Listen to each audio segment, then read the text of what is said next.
Des moments avec Dieu avaient un temps de réflexion pour chaque jour. 4 juin. Des pensées tournées vers le mal. L'Éternel vit que la méchanceté des hommes était grande sur la terre, et que toutes les pensées de leur cœur se portaient chaque jour uniquement vers le mal. Genèse 6:5.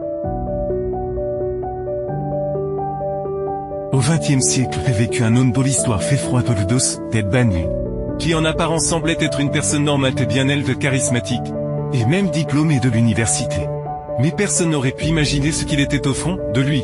Ce n'est qu'avec le temps et grâce à la série de crimes qu'il avait commis qu'il était possible de suivre les indices pour l'identifier. C'était un tueur sérical, violeur de femmes. Il les séduisait grâce à son charisme, craignant de demander de l'aide puis il les attaquait. Il les violait puis les assassinait, il allait même jusqu'à cohabiter avec les cadavres. Il a vécu ainsi pendant plusieurs années jusqu'à ce qu'après l'avoir capturé et jugé, on le condamne les chaises électriques. Le profil de cet homme était analysé. C'était un psychopathe qui n'a jamais éprouvé le moindre remords pour ses crimes.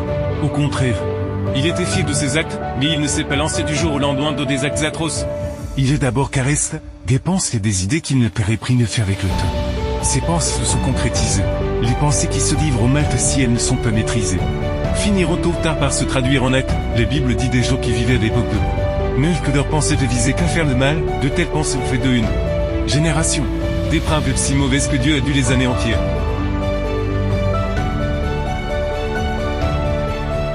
À l'époque de Noé, l'écrasante majorité s'opposait à la vérité et était prisonnière d'un tissu de mensonges. La terre était pleine de violence. La guerre, le crime et le meurtre étaient monnaie courante. Il en sera de même avant la seconde venue du Christ.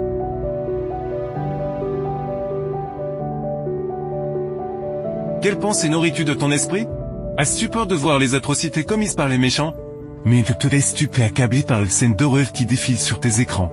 Par les crimes que tes yeux voient? Le monde avec son quart de méchanceté ne te submerge-t-il plus? Quelle pensée gardes-tu que personne ne connaît? Qui es-tu au plus profond de ton intimité quand personne ne te voit? Quand tu fermes tes fenêtres et tes rideaux, es-tu le même que celui que tu montres d'extérieur? Dieu ne voit pas seulement ce que nous faisons mais aussi ce que nous pensons. Par conséquent, t'es-tu déjà demandé ce qui occupe ton esprit chaque jour?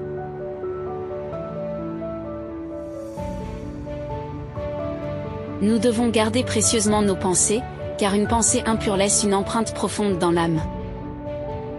La Bible nous invite à penser ce qui est pur, ce qui est juste, ce qui est bon. Ainsi, nous ne devons pas considérer le mal comme quelque chose de normal, mais plutôt détester ce qui n'est pas juste. Si nous ne prenons pas garde à nos pensées, nous subirons le même sort que les gens de l'époque de Noé. Amen. Merci pour écouter cet audio.